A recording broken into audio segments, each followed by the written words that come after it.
These videos simply provide a presentation in video format of the book, Predator at the Chessboard by Ward Farnworth. The book is freely available online at http://www.chesstactics.org.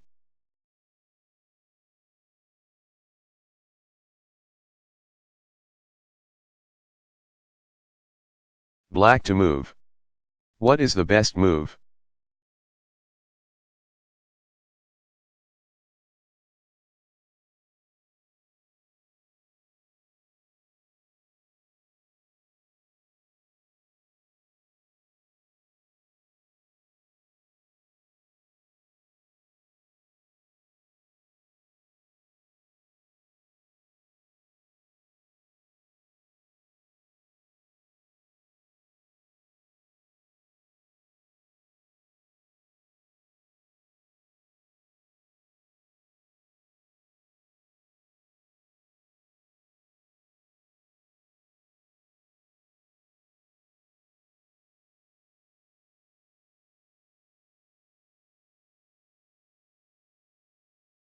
A queen or rook on a rank where it is masked by a pawn is a good setup for a discovery. If the pawn moves, whether forward or diagonally, the attack is unmasked. Here black's queen is on a5, masked by his pawn on d5. The pawn can't advance on the d-file, but it can make a capture on c4, thus clearing the queen's path across the fifth rank and also launching an attack of its own on white's d3 bishop. All that needs to be considered is the queen's target. White has a bishop on g5. It's not loose, so if the queen were unmasked it wouldn't be able to make the capture. But the bishop's only guard is the knight on f3, and a piece that is protected only by another piece often can be weakened or left loose by a preliminary exchange, a capture of the guard, or a capture of the target that requires its guard to recapture and then be left loose. Here black thus starts by taking the bishop with knight takes bishop. Knight takes knight follows for white, but now he has a loose piece on g5. Black plays pawn from d5 takes at c4, winning material no matter what white does.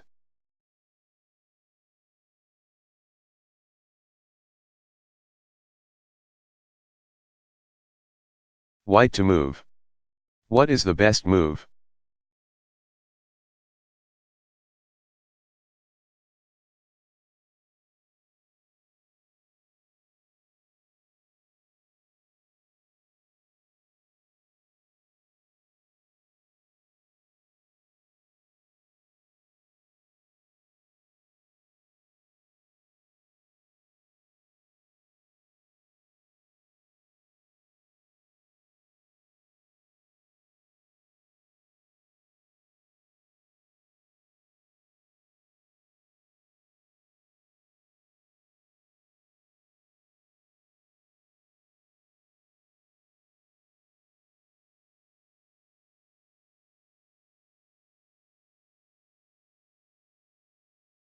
Of course white can simply take a piece here with queen takes knight, check.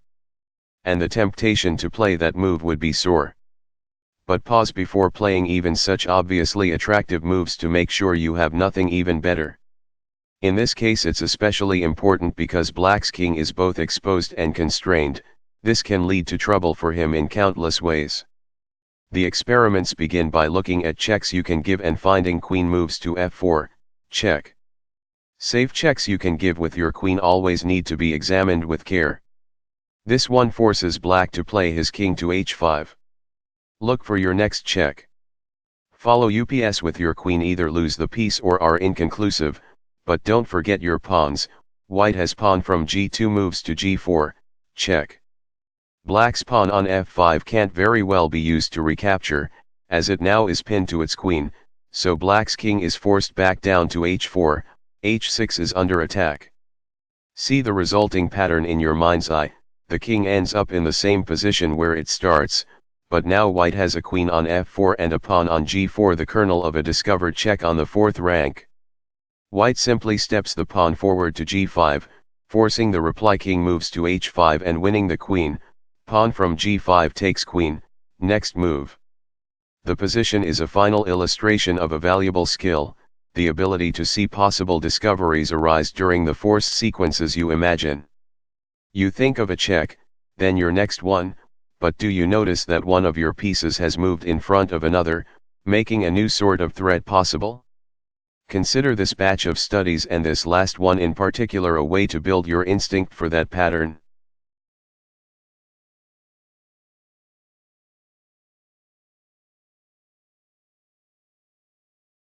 White to move. What is the best move?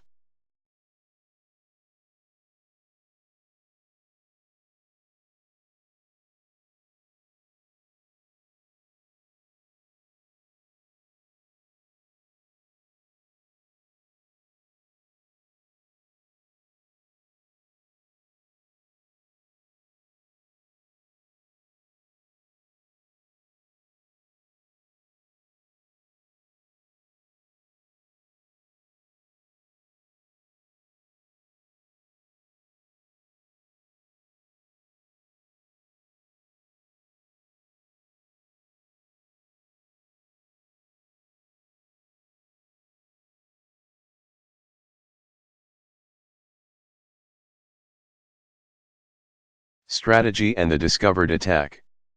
Mastering the discovered attack partly is a matter of getting to know each of your pieces again as maskers of attacks by other pieces. Thus you may at first think of the bishop as a piece that attacks along diagonals and create double attacks of the sort we saw in the chapter on bishop forks. That's accurate as far as it goes, but another part of the bishop's power comes from its ability to unmask attacks along files and ranks by rooks and queens. When you look at a bishop you want to see more or less automatically not only where it is aimed but also whether any heavy pieces lie on the rank or file where it resides. You likewise want your eyes trained to notice when a bishop or queen lies on the same diagonal as one of your rooks, and when a rook, bishop, or queen lies on the same line with one of your knights, and when one of your pawns conceals a bishop on its diagonal or a rook or queen on its file.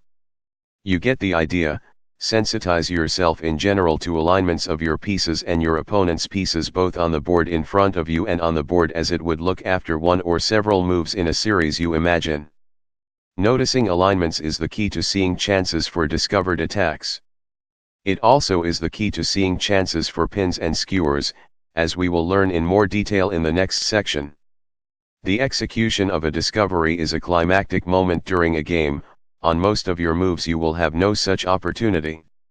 So what do you do then when you have no way to win material with tactical strikes?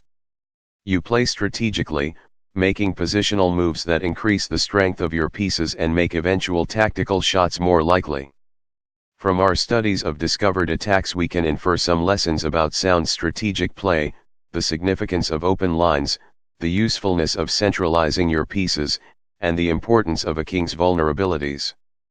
Each of these considerations can be seen from an offensive or defensive standpoint, but for present purposes we mostly will look at them from an offensive point of view. Discovered checks by bishops require, first, open lines for the rooks and queens that the bishops unmask, in other words, lines unobstructed by pawns. Think first about open files. Rooks depend on them. One thing you learn early in chess is that as powerful as rooks seem to be, they usually do little good so long as they sit behind pawns, unless the pawn is on its way to promotion, but set that possibility to one side for now. Moving a rook to an open file thus vastly increases its strength. Another thing you soon notice is that getting two rooks onto the same open line multiplies their powers further. The point of our studies here is that discovered attacks are still another way to play on open files. You can put a bishop or knight there in front of your rook or queen, or in front of the squares where your rooks or queen may go. In this way you create potential energy on the file, as you have the makings of a double attack of the discovered variety if targets can be brought into view at both ends. The same goes for diagonals. You can play on a diagonal not only by putting a bishop there or a bishop plus a queen, but also by putting a rook or knight in front of those pieces. The rook or knight can't travel on the diagonal, of course, but can jump from it and thus create two attacks at once, the tactician's dream. Once you appreciate the great uses of open lines, the next question is how to create them. It's all about pawns. If there are no open files and diagonals, your job is to create them through pawn warfare. Often a pawn move or exchange will be most significant because it will open a file halfway, eliminating one of the pawns on it, or completely, eliminating both pawns, leaving it open for occupation and domination by a rook.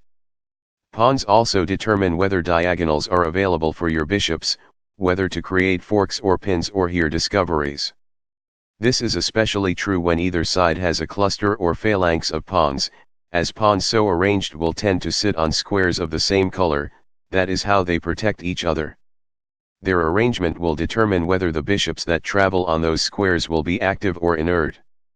The lesson is to think about the implications of pawn moves and exchanges for the mobility of your rooks and bishops and those of your opponent.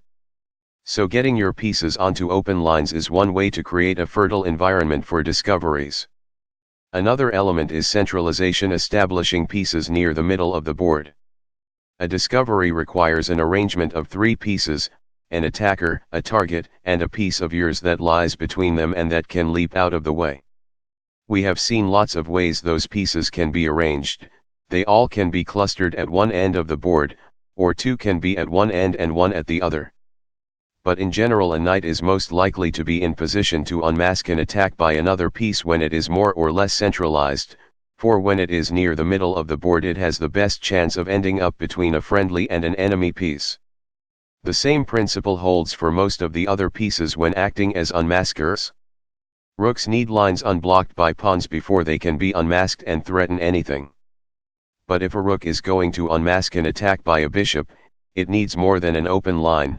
It needs to get out onto the board where it can get in front of a bishop or queen. Finally, there is the matter of targets. We have seen many times that a good place to start looking for tactical opportunities is the enemy king's position, its exposure, ways that it can be forced to move, or that lines toward it can be opened. The point of the investigations is not necessarily the thought of checkmate, which may be nowhere in sight. The point is that double attacks of all kinds, including discoveries, work best when the enemy king is at one end of them because your opponent's choice of replies is then so limited. The point has several implications for strategic play. One is the value defensively of castling early, and the advantage to be had if you can prevent castling by the other side. Disrupting the pawn cover in front of the enemy king likewise can have great value, as the king then becomes more exposed as a target at one end of discoveries you may arrange, as well as forks and pins. There are lots of ways to ruin a king's pawn cover. Some of them involve sacrifices, usually as a run-up to a tactical blow you have planned. But on occasion you may be able to tear the cover apart without a sacrifice, and without any particular follow-up in mind, just by forcing exchanges of pieces that are protected by the pawns in front of his king, or by sending your own pawns forward to harass those of the enemy. Another related point is the value of coordinating your pieces to create pressure on the enemy king's position. This is not always the best strategy. Sometimes the king's position is secure and your advantages lie elsewhere on the board. You make plans in the sectors where you have the best promise of success. But offensive pressure against the enemy king can create prospects for all kinds of tactics that involve busying your opponent with threats in one place while you also create simultaneous threats elsewhere. Forks are one example, discoveries are another. And having pieces coordinated, i.e., aimed at the same area of the board, or otherwise supporting each other's work, tends to be a lot more valuable than having them fire in different directions, in part because their powers can then be combined to make those tactical shots work. Maybe one piece makes a sacrifice to set up a target for another, maybe 2 of them combine to create a mating threat while also making a threat elsewhere, maybe one can mask and unmask the other. The pin and the skewer. Arranging a pin. Introduction. A pin occurs in classic form when one of your pieces is aimed at the enemy king with some other enemy piece blocking its way. That other enemy piece cannot move, because if it does it will expose its king to attack. In the skeletal diagram to the left, black's knight is pinned by white's bishop. The paralysis of a pinned piece has several consequences. The most important is that it becomes a vulnerable target. Normally when you threaten one piece with another, the target piece has the option of running away. This option is lost when a piece is pinned, it is trapped on its square. The only way to protect it is by rallying other pieces to its defense. Thus the usual next step after a pin is created is to go after the pinned piece with other artillery, preferably something small but lethal such as a pawn, but anything less valuable than the pinned piece may make a fine attacker. And sometimes the piece that imposes the pin will itself perform the capture. Often a series of pieces from both sides will rush to the scene of the pin. In that case the outcome depends on how the number and value of the pieces attacking the pinned piece compare to those defending it. Time is of the essence in these situations, since as moves go by it often becomes possible for the enemy king to move and thus to release the pinned piece from its predicament. The situation just sketched is the most common and important pinning pattern, but there are others as well. Sometimes the most important consequence of pinning a piece is that it can do no defensive work. And a piece can be pinned to its queen instead of its king. Indeed, a piece can be pinned to anything more valuable than itself or even to a piece less valuable than itself that is unprotected. When a piece is pinned to its king, this is known as an absolute pin, the piece cannot legally move. When a piece is pinned to some piece other than its king, this is known as a relative pin. A piece subject to a relative pin can be moved without compunction if the benefits of doing so outweigh the costs. A relatively pinned piece may move and inflict a check of its own, for example, buying time to move the now exposed piece out of danger a move later. This part of the book follows the same pedagogical approach as the others. In each of them we take a tactical motif, identify distinctive features of it, and then drill the importance of spotting those features on a crowded board and building tactical sequences from there. Thus in studying knight forks, one key was to realize that the potential for such a fork can exist when two enemy pieces lie on the same color square as one of your knights. In studying queen forks, the key was to look for a check the queen could inflict or a loose piece it could attack. If both could be found, the question was whether they might be combined. If one element could be found, the question was whether the other might be created. In studying discovered attacks, the key was to look for the kernel, one of your pieces blocking the path of another. Then we went to work looking for ways to create targets for each of the pieces. Here our approach is similar. We begin with the absolute pin. The one thing all such pins have in common is that the enemy king lies at the end of them. This principle will guide our inquiries. In each position we'll start by tracing lines out from the enemy king, looking for any enemy pieces that are aligned with it or that might be drawn onto the same line and pinned there. This is a useful method both because it makes the process of hunting for pins more systematic and because it builds the good habit of always studying the enemy king's position carefully. We will introduce the relative pin and the skewer in due course.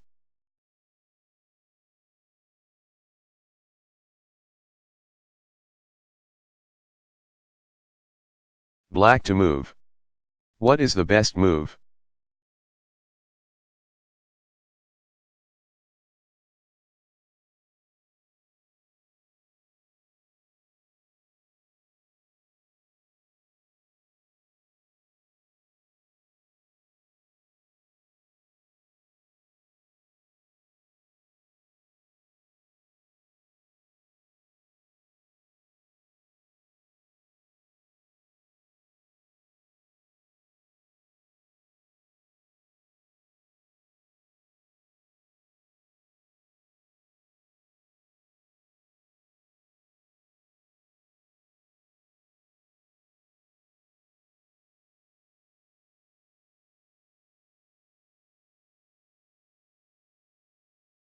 Simple absolute pins. This initial section illustrates basic pins. It is principally for those who are new to the tactic. In each case the piece that imposes the pin does so in one move and then takes the pinned piece. It's black's turn to move in the diagram on the left. Start with white's king, trace the lines leading away from it, look for any other white pieces aligned with it. Here white's rook is on the same long diagonal. This means the rook can be pinned by a queen or bishop. Black has a bishop ready for the job, he plays bishop moves to d5.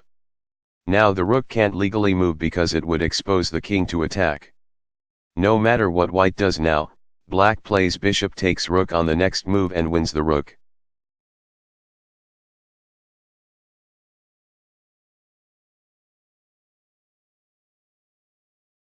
White to move. What is the best move?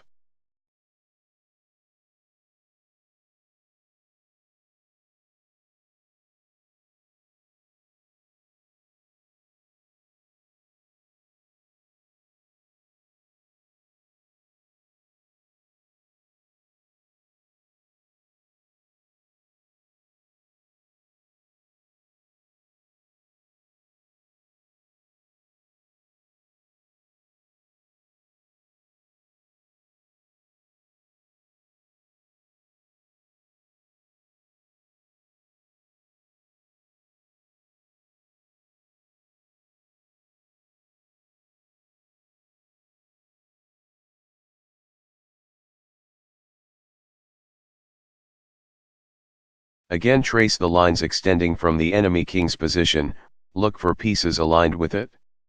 Here as in the previous frame, black's rook is lined up with its king on a diagonal.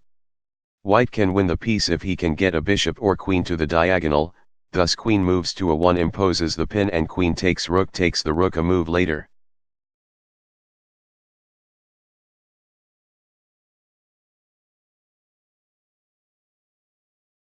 White to move. What is the best move?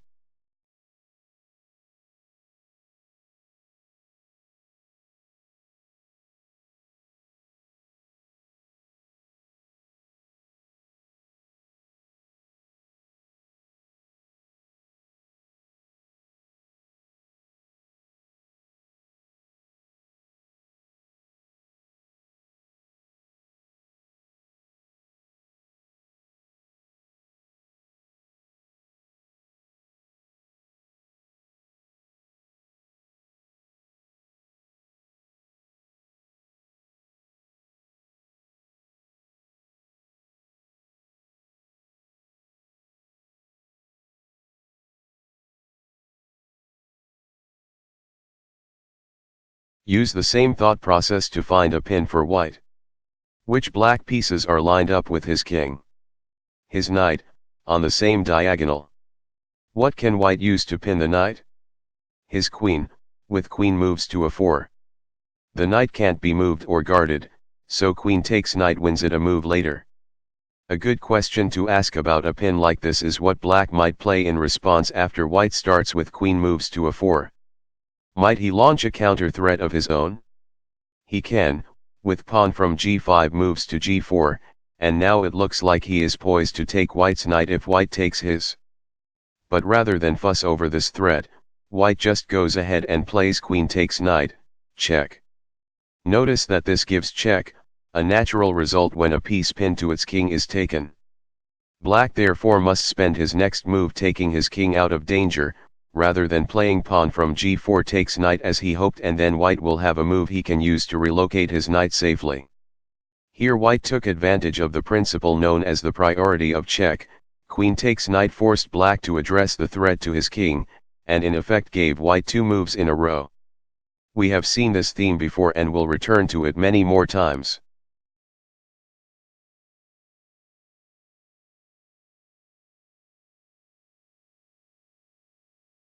White to move. What is the best move?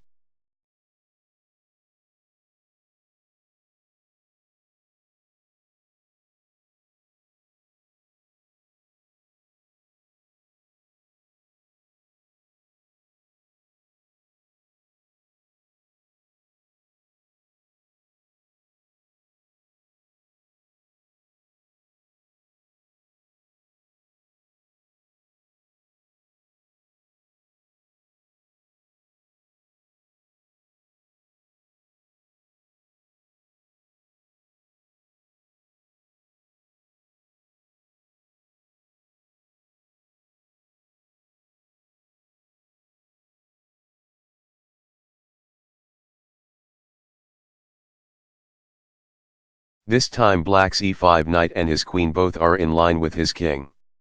The knight isn't a suitable target for a pin because it has a white pawn in front of it, but the queen can be pinned on the diagonal with bishop moves to b5.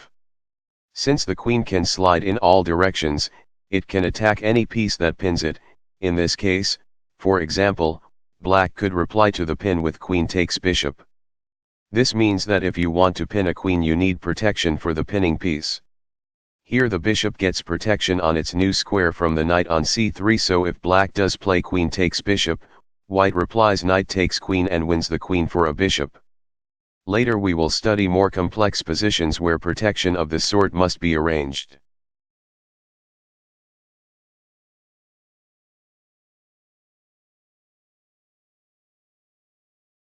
White to move.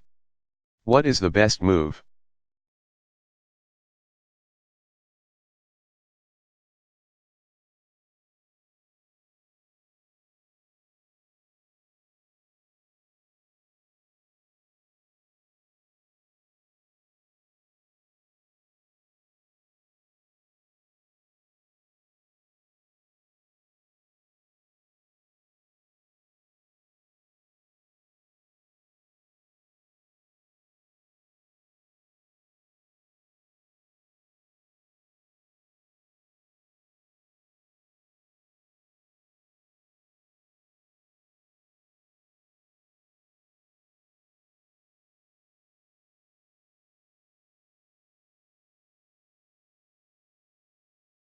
The previous pins all occurred along diagonals, here is one that runs vertically. When you scan the enemy king's lines you see that black's queen is an obvious candidate for a pin. White just needs to bring force to bear down the e-file, and this he does with rook moves to e1. Again, since the queen is being pinned, the piece doing the pinning needs protection, and in this case white's queen on d1 provides the backup.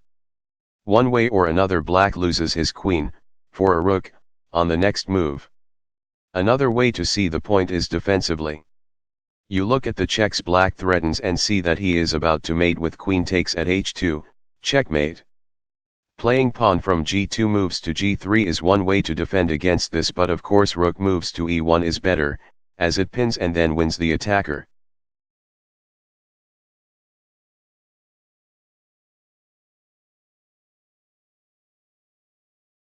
White to move. What is the best move?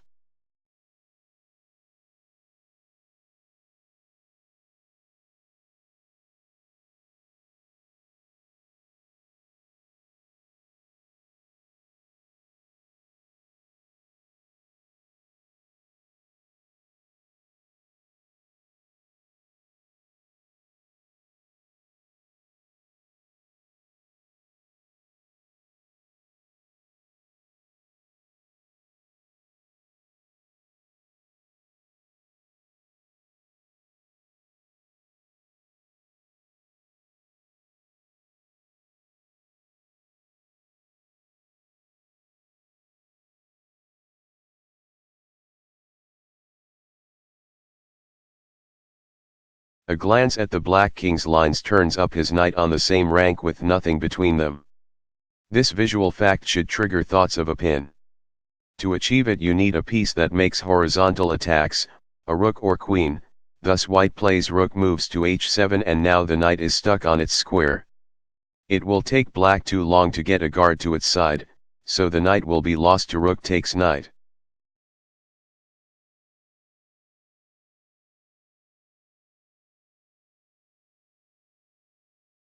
White to move.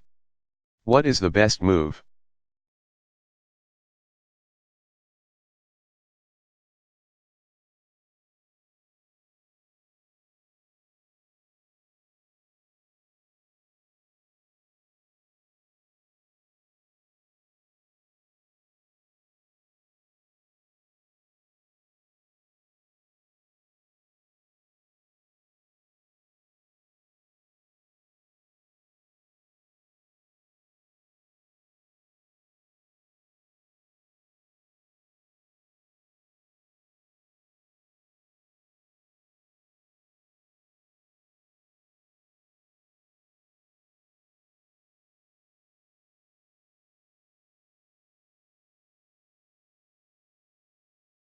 Scan out from black's king in all directions and you find not one but two pieces lined up with it, the knight on e5 and the rook on b5.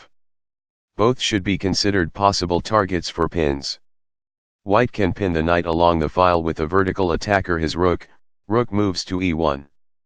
But the knight has protection from the rook on b5, and by the time white can get another attacker to the scene, i.e., his f-pawn, black will be able to move his king and release the knight from its paralysis. So now compare white's other possible pin, bishop moves to a4. This time it works. The rook has no guard, so it is immediately vulnerable. If black moves his king to release it from the pin, the rook gets taken anyway with bishop takes rook. Just for fun, think back to the original idea of rook moves to e1. It would work if black's rook were on b8 though not if black's rook were on b6, for then black would reply to rook moves to e1 with rook moves to e6. In that case the knight on e5 still would be subject to a relative pin. If it moved, the rook behind it would get taken, but if white tried to take advantage with pawn from f2 moves to f4, attacking the pinned knight, black would have the discovered attack knight moves to f3, check. No matter what white did, he at least would lose his rook for a knight.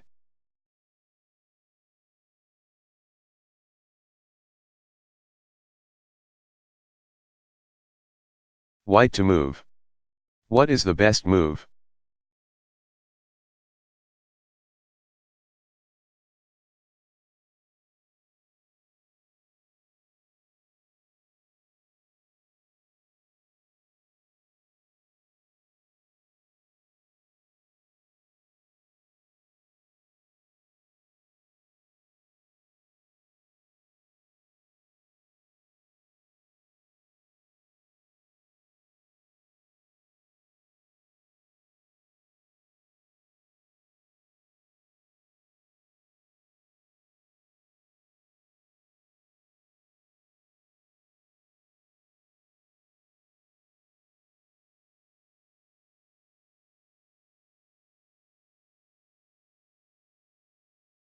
Here is a study in temptation best resisted.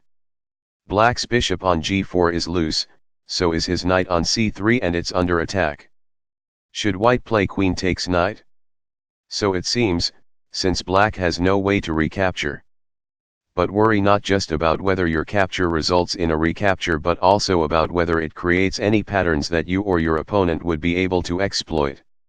An important example is the capture that leaves one of your pieces in position to be forked. Another, relevant here, is the capture that leaves one of your pieces aligned with your king, and so able to be pinned.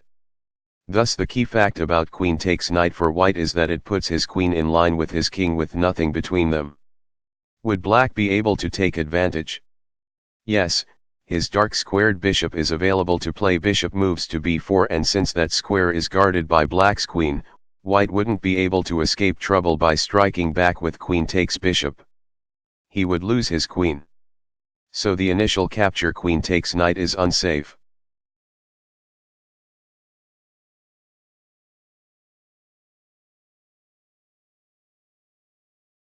White to move. What is the best move?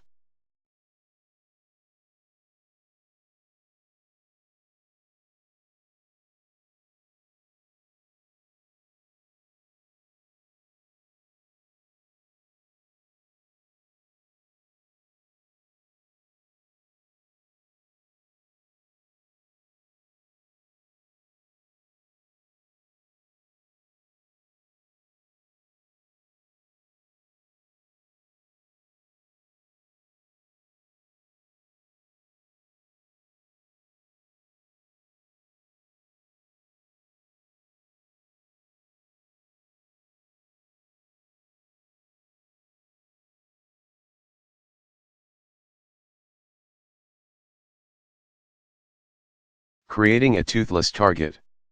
The simple pins we have discussed had several essential elements, any of which may be absent from the positions you find on the board in front of you. In that case you may be able to create the missing elements or substitute for them. In all the positions so far, for example, the pinned piece made a good target for the piece that pinned it, sometimes that will not be so. In each case there were open lines between the pinning piece and the pinned piece, and between the pinned piece and the king, sometimes this will not be so. In every instance the king and the pinned piece were in a line at the start of the position, sometimes that will not be so. Spotting and rectifying these sorts of obstacles will be our project in the next few sets of studies. We start with pins that need to be perfected by replacing a target that can bite back with one that is toothless. To the left is the point in simplest form. Start from the black king and work out along the lines leading away from it. You see that the bishop on d4 is vulnerable to a pin. But it would have to be pinned on the long diagonal leading toward h8, and if a white piece pins it on that line, the bishop will be able to bite back. Thus bishop moves to b2 by white leads to bishop takes bishop, check. By black, followed a move later by rook takes rook. But since black has left a piece in pinnable position, perhaps white can trade it for a better target by capturing it and pinning the piece that performs the recapture. He plays 1. Rook takes bishop, rook takes rook, 2. Bishop moves to b2, and now black's rook is pinned. White takes it a move later with bishop takes rook. Now incidentally you may have noticed that white's rook also exerts a pin against black's bishop. If the bishop moves, white has rook takes rook, another example of a relative pin. But white can't do anything with it. If he goes after the bishop with bishop moves to e3, black breaks out of the pin with bishop moves to c5, check. Since the move gives check, white has to spend a move replying to it with bishop takes bishop, but now black is the one who plays rook takes rook, winning the exchange. A different way for white to try to take advantage of the pinned bishop would be to attack it with his king, e.g., king moves to b3. But then black has bishop moves to f6, moving the bishop to safety and using it to guard the rook at the same time.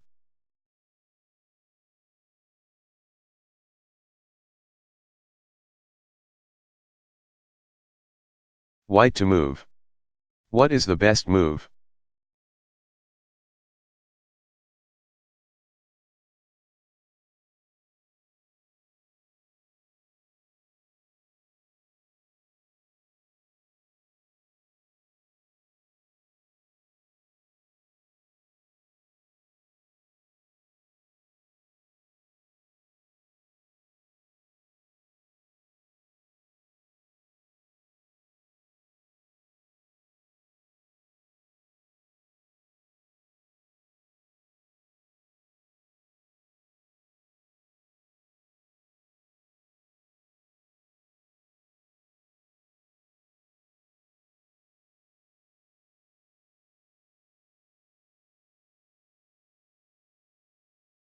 Our current idea with the pieces arranged a little less obviously.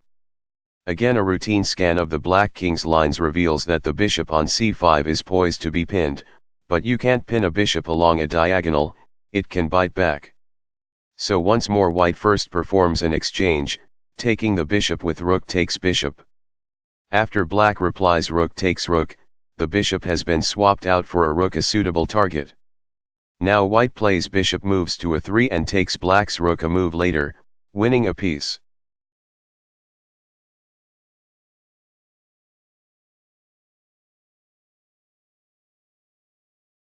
White to move. What is the best move?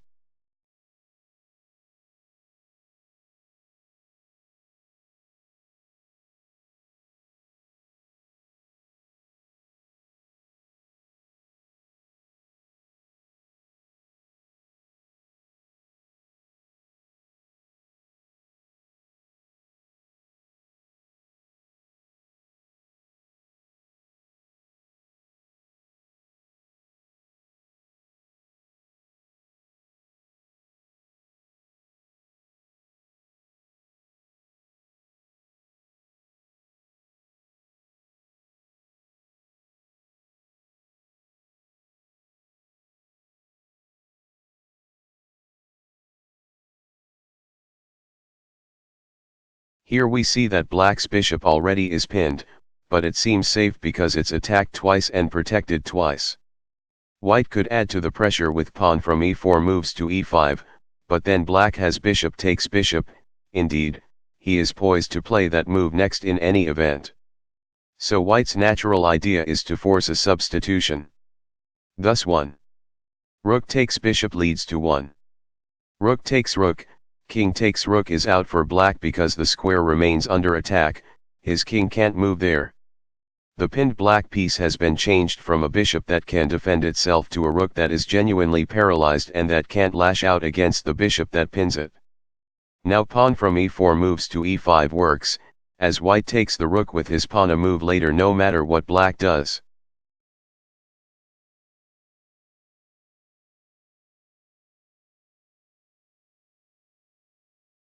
White to move. What is the best move?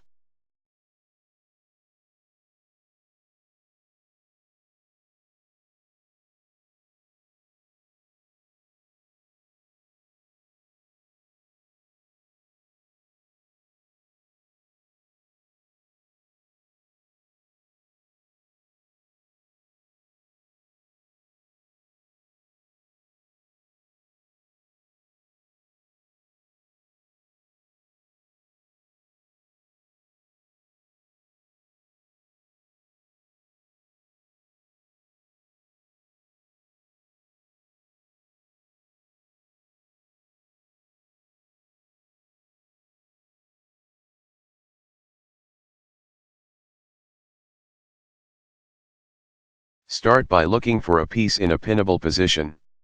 Here it's black's bishop on e7. When a bishop is on a diagonal with its king it probably cannot itself be pinned, but often an exchange can be used to replace it with a better target. Here white considers each piece he can use to take the bishop and picks the least valuable one, his knight, to do the dirty work. One knight takes bishop, rook takes knight.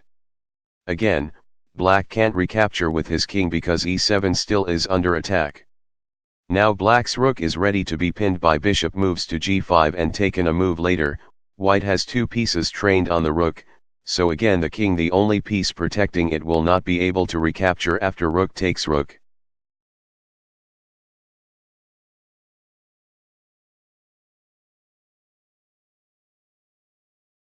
Black to move. What is the best move?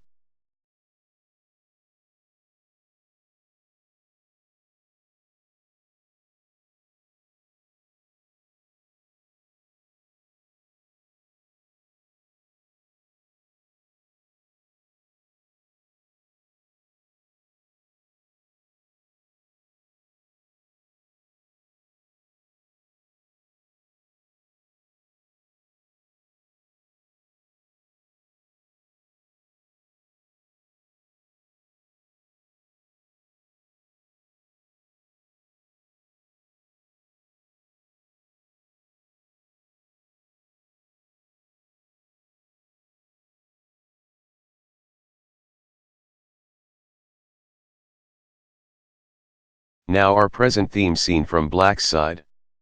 The side of white's bishop on a diagonal with his king is suggestive. The bishop isn't a good target for a pin, but perhaps an exchange would fix that. Black has one piece usable for the purpose, he plays rook takes bishop, and just as in the previous positions white has to play rook takes rook, rather than king takes rook, because d3 still is attacked. Now black has the pin, bishop moves to b5. White's rook finds itself attacked twice and protected once, so white's king won't be able to recapture when black plays bishop takes rook on the next move. Notice a recurrent theme: when the pinned piece is adjacent to its king and protected by it, try adding more attackers. The king's protection of the piece then becomes illusory, since it can't recapture on a square that still is under fire.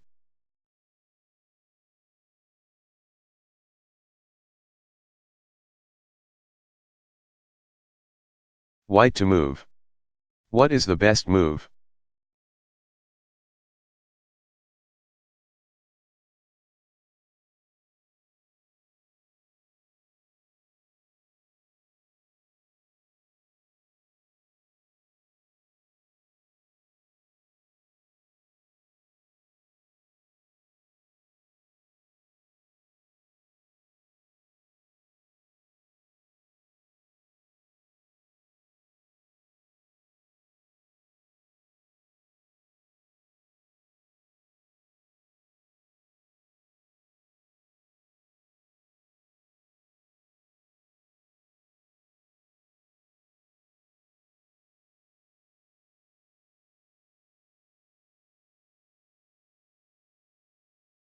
As usual, we find a bishop adjacent to its king on a diagonal.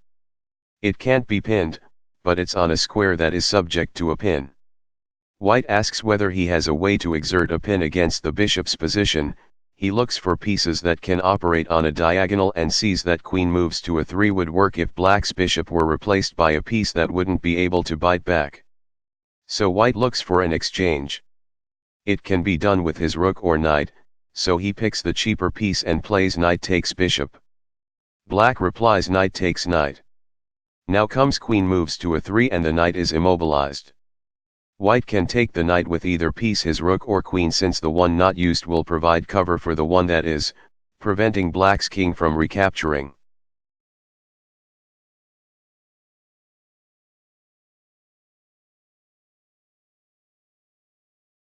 White to move. What is the best move?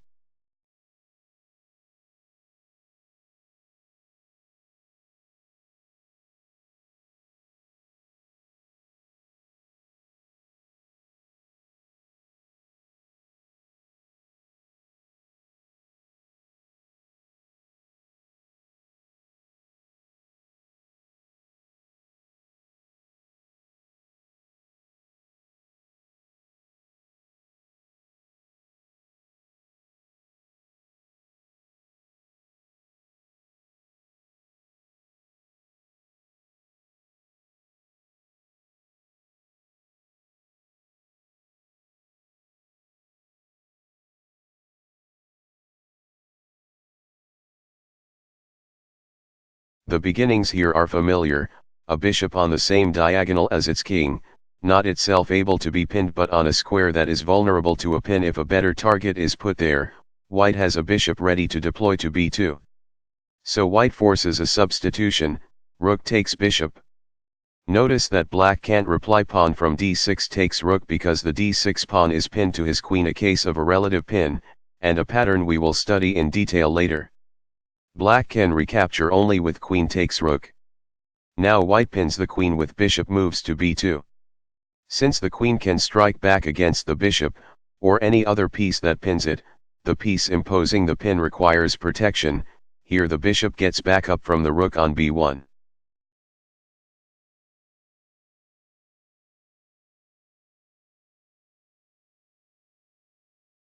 White to move. What is the best move?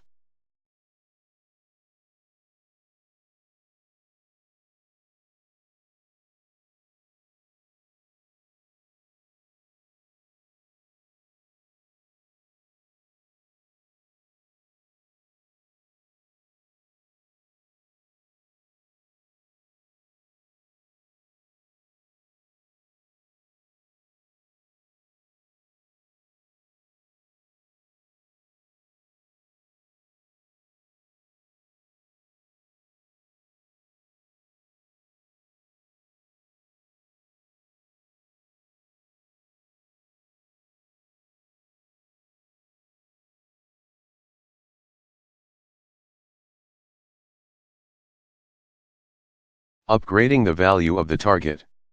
Sometimes you will have a pinning opportunity but the value of the piece you can pin is too low to be exciting and maybe even too low to be workable.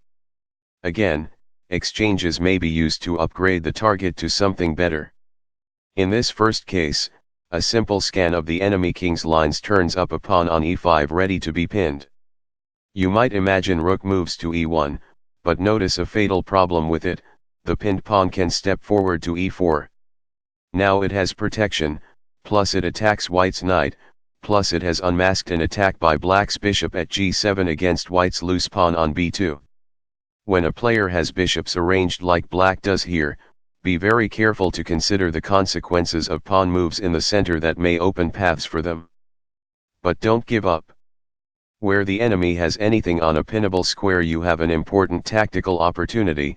Perhaps the lowly pawn can be exchanged for a more valuable and vulnerable target.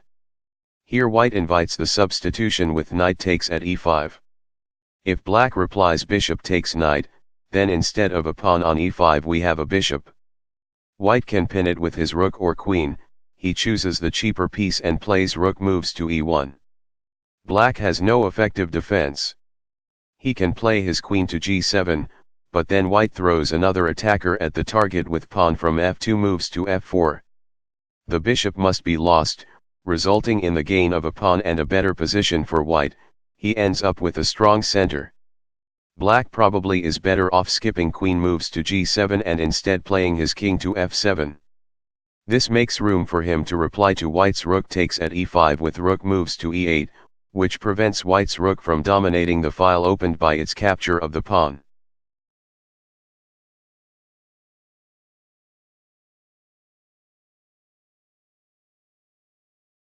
White to move. What is the best move?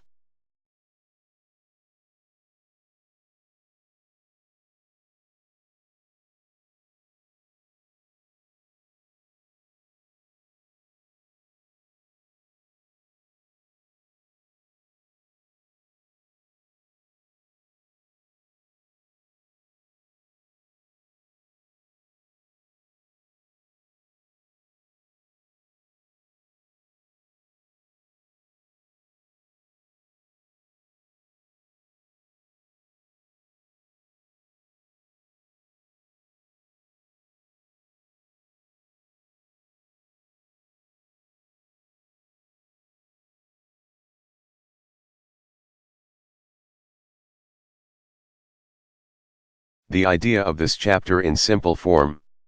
There are two ways to see it. The first is to do the usual scan of the lines leading out from black's king. You see a pawn on e5 that can be pinned to it. As in the last case, you consider an upgrade by substitution. Here the pawn's only guardian is the queen on f6, which would make a superb target for a pin, so white plays knight takes at e5.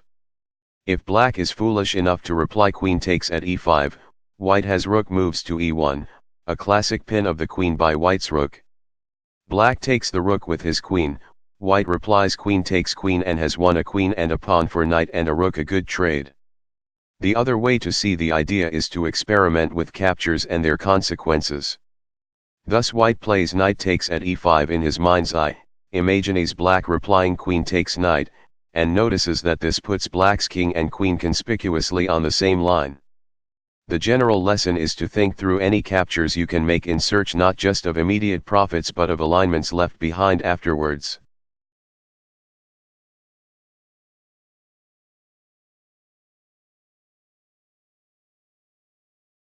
White to move. What is the best move?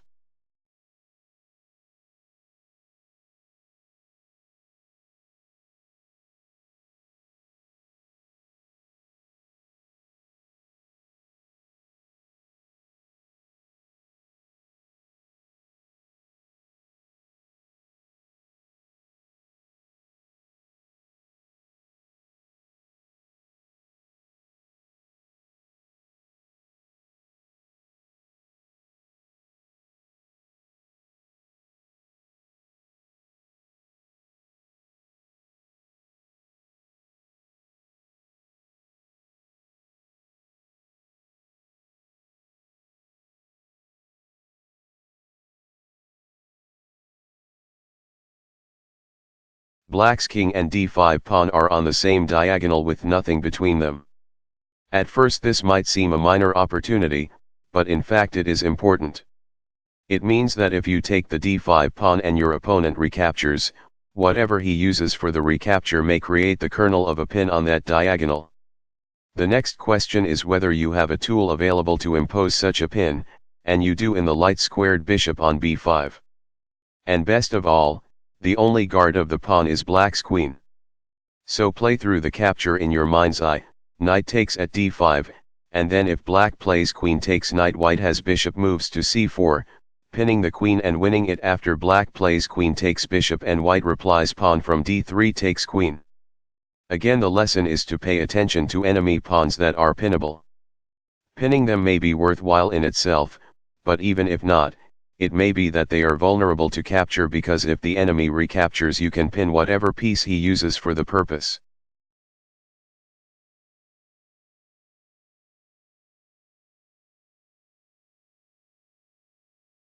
Black to move. What is the best move?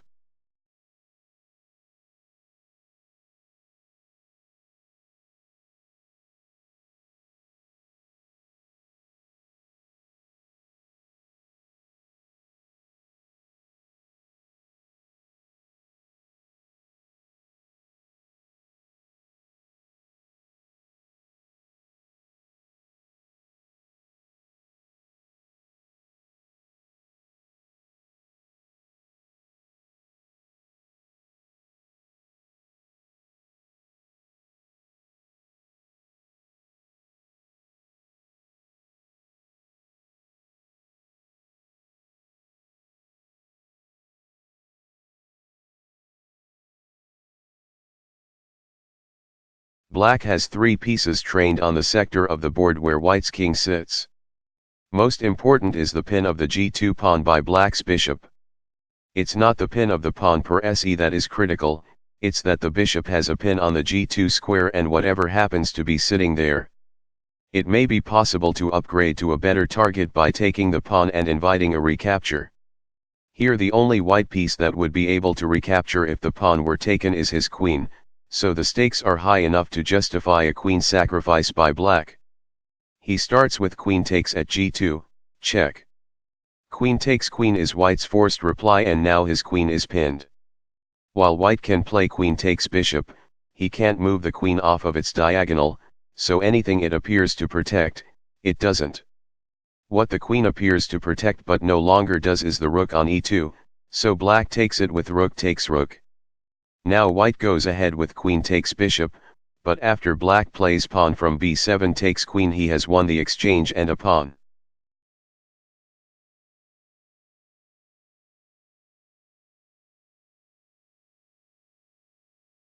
White to move. What is the best move?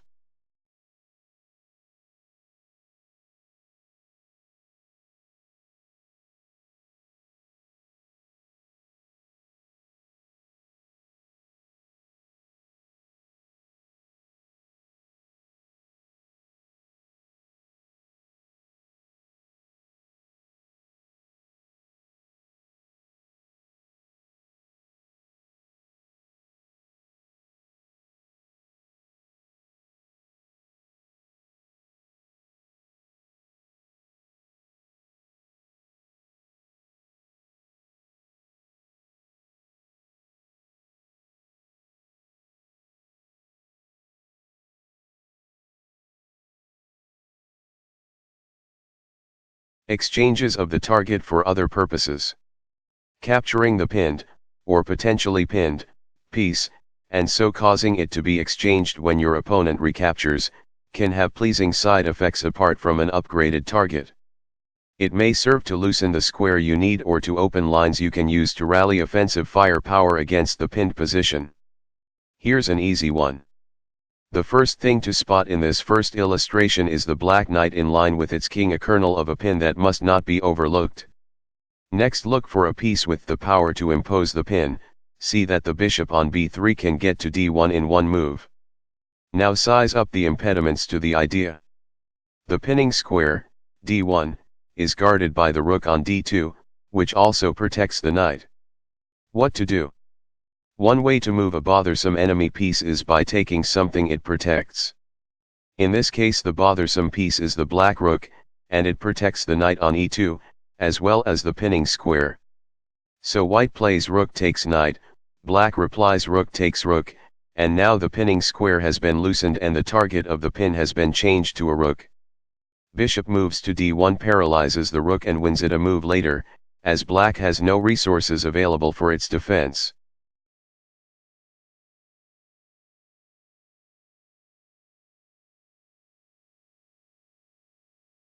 White to move. What is the best move?